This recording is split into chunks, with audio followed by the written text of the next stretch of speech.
Viewers বর্তমানে কিন্তু এই ডিজিটাল ওয়েলবিং এই সিস্টেমটা কিন্তু প্রত্যেকটা অ্যান্ড্রয়েড মোবাইলেই আছে।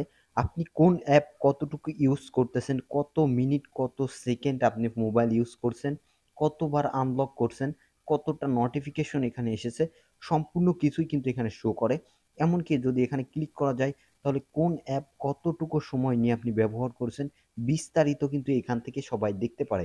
এছাড়াও বিগত দিনগুলোতে আপনি কিভাবে ফোন ব্যবহার করেছেন কতটুকু সেটার গ্রাফও কিন্তু আপনি এখান থেকে দেখতে পারবেন। তো ভিউয়ার্স এই জিনিসটা অনেকের প্রাইভেসি কিন্তু এখান থেকে চলে যায়। অনেকে আপনার ফোন নিয়ে এটা চেক করলে পেয়ে যায় যে আপনি কতটুকু মোবাইল কোন অ্যাপটা ব্যবহার করছেন। তো আপনারা অনেকেই চাচ্ছেন যে এই বিষয়টা আপনি কি করে অফ করতে পারেন। তো সম্পূর্ণ ভিডিওটা দেখলে আপনারা বুঝতে পারবেন। তো ভিউয়ার্স দেন একবার চলুন ভিডিওটি শুরু করা যাক। তো ভিউয়ার্স এটার সম্পর্কে অনেকে জানেন, অনেকে আবার জানেন না। তো আপনারা যদি আপনাদের ফোনের সেটিংসটা ওপেন করেন এবং সেটিংসটা ওপেন করার পরে নিচের দিকে আসার পরে এখানে কিন্তু আপনারা দেখতে পারবেন এই ডিজিটাল ওয়েলবিং। এছাড়াও আপনারা চাইলে যে এখানে সার্চ বার এসে এখানে যদি সার্চ করেন তারপরেও পেয়ে যাবেন। তো এটাতে গেলেই আপনারা দেখতে পারবেন যে কোন অ্যাপসটা আপনি কত সময় ব্যবহার করছেন বা আজকে সারাদিনে মোবাইলটা কতটুকু সময় ব্যবহার করছেন। তো এটা আসলে অফিসিয়ালি অফ করার সেরকম কোনো অপশন নাই। আপনি যে দেখেন এখানে যে অ্যাপগুলো ব্যবহার করছেন ফেসবুক লাইট অ্যাপ, এছাড়াও এখানে ক্লিক করে আরও বিস্তারিতভাবে আপনি দেখতে পারবেন। তো এই অ্যাপটা যদি আপনি একমাত্র আনইনস্টল করেন তো সেই ক্ষেত্রেই শুধুমাত্র এইখান থেকে আপনার টাইমিংটা চলে যাবে। এছাড়া কোনোভাবেই আপনি এখান থেকে টাইমিংটা নিয়ে যেতে পারবেন না। আপনি যদি ক্লিয়ার ডাটা করে দেন তারপরেও এই টাইমটা কিন্তু থেকে যাবে। শুধুমাত্র আপনি যদি অ্যাপটা আনইনস্টল করে দেন তো সেই ক্ষেত্রে এখান থেকে টাইমিংটা চলে যাবে, অ্যাপটাও এখান থেকে লিস্ট থেকে চলে যাবে। পরে আবার ইনস্টল করলে আবার নতুন করে টাইম কাউন্ট হবে। এছাড়া আপনি ক্লিয়ার ডাটা করেন যাই করেন সেইগুলো করলেও আপনার এখানে কিন্তু টাইমটা থেকে যাবে।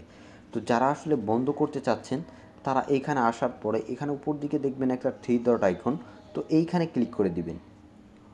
এখানে ক্লিক করার পরে এখানে তো ভিউয়ার্স এখানে দেখতে পারবেন ম্যানেজ ইওর ডাটা নামে একটা অপশন আছে, এখানে ক্লিক করে দিবেন।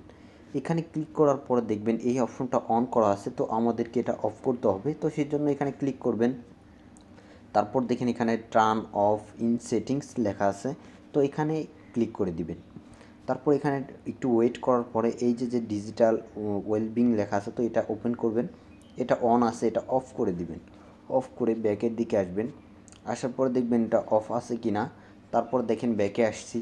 তো ব্যাকে আসার পরে এখন দেখেন আমি আবার এটা ক্লোজ করে দিই। তো ক্লোজ করে আমি নতুন করে আবার সেটিংসে গেলাম। আসার পরে এখন এই ডিজিটাল ওয়েলবিং এটা ওপেন করলাম। ওপেন করার পরে দেখেন এখন কিন্তু আর এখানে আমার শো করতেছে না। তো আপনি চাইলে এই একটা সিস্টেমে এটা অফ করে রাখতে পারবেন। তো এইভাবেই কিন্তু আপনি এটা অফ করতে পারবেন, এছাড়া অন্য কোনো অপশন নাই। তো দেখেন আবার আপনি চাইলে যদি অন করতে চান তো থ্রি ডট আইকনে ক্লিক করবেন, ম্যানেজ ইওর ডাটা এখানে ক্লিক করবেন। তো এখানে ক্লিক করার পর আবার আপনার সেমভাবে এই অপশনটি অন করতে হবে।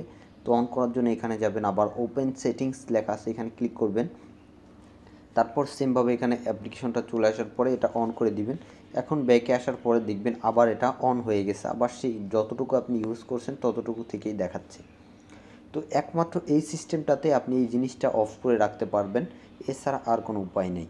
তো ভিউয়ার্স এই ছিল আজকের মতো ভিডিওটি ভালো লাগলে অবশ্যই লাইক কমেন্ট শেয়ার করবেন। আর যারা এখন আমার চ্যানেলটি সাবস্ক্রাইব করেন নাই এরকম নতুন নতুন টেক রিলেটেড ভিডিও পেতে অবশ্যই চ্যানেলটি সাবস্ক্রাইব করবেন। সবাইকে অসংখ্য ধন্যবাদ।